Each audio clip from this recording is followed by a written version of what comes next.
Hey guys, it's We Know Anime, and today we will talk about One Punch Man. This anime is so amazing, but at the same time, bizarre.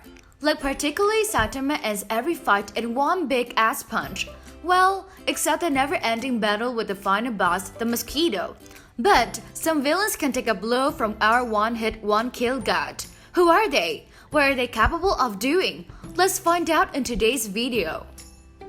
The first one is no other than Boros, Dominator of the universe. Basically, he's Saitama's villain version. Boros was so strong that no battles could excite him anymore, so he traveled around the universe, searching for a worthy opponent, till one day, a prophet told him to come to Earth to meet that man. This is when Boros' wish was granted. Lord Boros possessed enough power to threaten the survival of all humanity, unlike Saitama, who had to train with his special routine. Boros was gifted with superpowers from birth, which only increased over time. Definitely not similar to some Saiyan Broly dude. Anyway, after taking one Saitama's blow, he realized this is the fight he had always wanted. Boros then unleashed his trump card, Meteoric Burst, boosting his body to speed and power beyond normal limits. In this form, I don't think even King or Blast could handle a direct hit from Boros. The moment Boros encountered Saitama, one of the most epic fights began. In terms of power, Boros is the first villain in the series that could kick Saitama literally to the moon. Before Boros, no one else can. This is definitely the power of a god-level disaster. I think the whole Heroes Association, except the Caped Baldy of course, wouldn't stand a chance against Boros at his full power.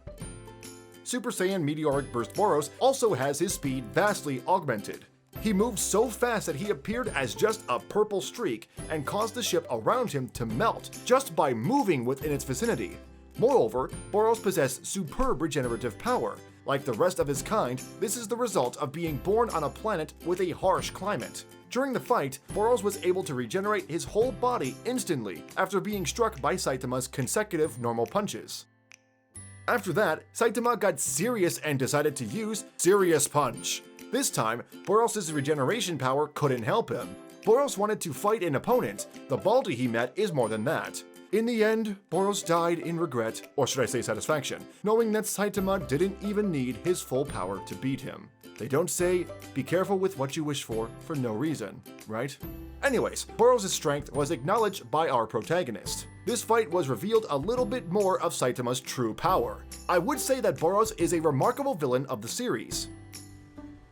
Beside Boros, another creature with the same threat level is the monster king Orochi, inspired by the Japanese myth about the eight-headed monster Yamada no Orochi that's wreak havoc over humanity. Orochi of One Punch Man series is more or less of the same category.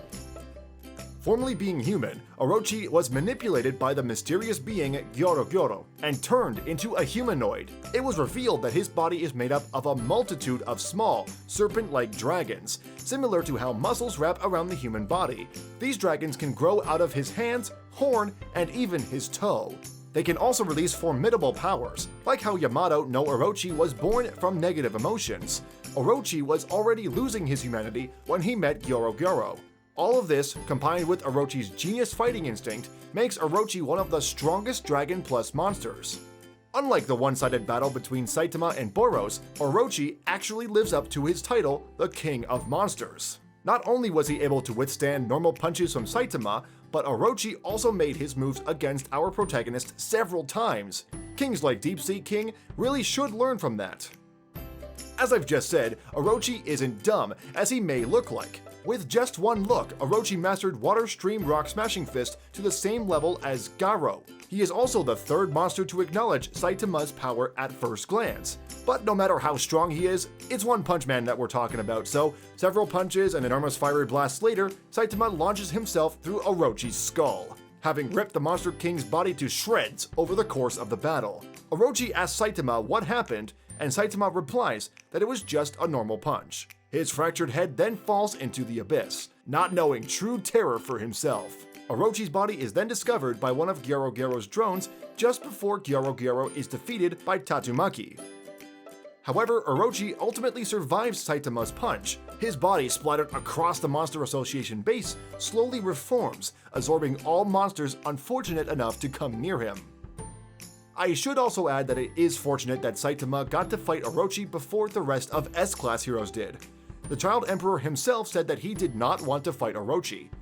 Even One, the author of this series, acknowledges Orochi's power. One more creature that can survive one punch of Saitama is overgrown Rover. Despite his kinda cute appearance, Rover was a dragon-level threat. He was a former member of the Monster Association. You cannot judge a book by its cover. However, the bad dog has become a good boy after encounter of our protagonist. Rover is a very large, black, six-eyed dog monster. Its eyes are ruby-colored. It has very large fangs and 4 toes per paw. Its fur is very shaggy and roughed up. It lacks a tongue, has no visible ears or nose. Rover behaves like a dog. It is a diligent and loyal guard dog, instantly tracking down Garo after the hero hunter helped Tario escape and did not stop under any circumstances. Rover's power is formidable as he was able to flick Garo off his snout and slamming him into multiple walls like a chew toy. Yes, that's a good doggo, slamming that spiky-haired boy into a wall. Oh, it's so cute. Now, no one would want to kill a cute dog like this, so Saitama did go easy on Rover. But that easy punch is more than enough to make Rover scared to death and immediately run away. However, Rover surely gave S-Class heroes a hard time, as it could easily destroy a few levels of Monster Association headquarters during the fight. After a training from the Kate Baldi, this dog had become much more obedient, to the point of surprising Orochi and prompting him to ask Saitama what he did to Rover. Now, this video cannot be complete without mentioning Garu, the hero hunter. As one of the main antagonists of the series, Garu is a former disciple of Bang but was expelled from his dojo for going on a rampage. Because he is fascinated with monsters, he is commonly called the human monster. Sitch views him as a grave threat to the whole hero association despite being a mere human. Although Saitama has beaten his ass multiple times, Garo still keeps fighting and gets stronger. Even Saitama sees him as more of a human than a monster. With much potential to evolve and unlock other awakened forms, Garo is surely gonna bring us epic battles. Maybe one day, he would even force Saitama to use more than just punching. And I'm gonna end this video with the currently final boss, God. Till now, there's no further information about this character except the Hero Association naming the biggest threat level after it. Oh, religious folks in the audience are gonna love us for this one. God has only appeared in other characters' flashbacks. In his first appearance, God looked like a swirling gust of wind with scribbles that outline a built person. The second time was in the Homeless Emperor's memory. This time, God takes shapes of a faceless man. We don't know for sure about its true form. I can only guess God is an enigmatic entity that can be everything it wants. Yes, it's God. No surprise when it's super overpowered, to the point it could bestow powers on the others. Vaccine Man and Homeless Emperor, after receiving God's power, all become dragon threat disasters. However, the real motivation of God remains unknown. It compliments the Homeless Emperor for his correct ideology. Humans are foolish, but states that humans have no reason to die. And of course, if God can give power, it can take them away as well. So maybe no power can be used against it. Like Blast, we know very little about God. But I'm sure in the future, maybe not a near one, but sometime in the future, we could witness the epic battle between God and Saitama. There is even a theory that in that final battle, Saitama would have to give up on life for the sake of humanity. Well, until now, God is the most mysterious being Saitama's ever encountered. Our one-hit wonder fists crush every physical creature. But how about a thing like God? Oh, please, Yukasei Muata, don't make us wait too long. After all, every character featured in this video is Dragon Plus level. It testified the dangers that Saitama and other heroes have to face every day to protect humanity. Maybe not Saitama? Who knows? Maybe someday there would be an opponent strong enough to excite our for fun hero. Alright guys, that's all for today's videos. Before you leave, be sure to seriously punch that like button. If you are interested in anime and manga contents, please consider subscribing to our channel We Know Anime. Thank you all for watching this video. Goodbye.